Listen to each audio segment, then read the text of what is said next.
Et il avait une personnalité tellement forte que, évidemment, il se retrouvait presque toujours à être la personne qui parle, quoi. Le projet du balado Dépeindre Riopelle par l'animateur Stéphane Leclerc a vu le jour à la suite de la découverte d'une exposition.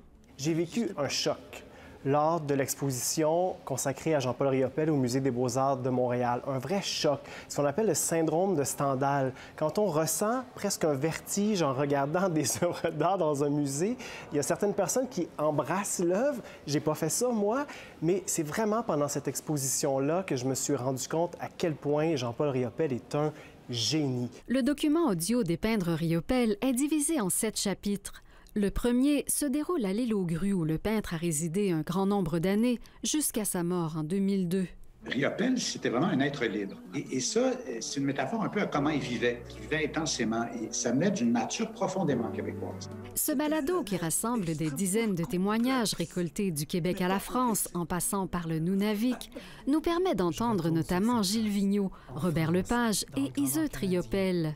Je suis allé à la rencontre de sa famille, de ses proches, de ses amis, même de son garagiste dans les Laurentides. La France, où Riopelle a vécu pendant longtemps, est un chapitre central. L'un des moments magiques que j'ai vécu à Paris, c'est justement la visite du 52 rue Durantin.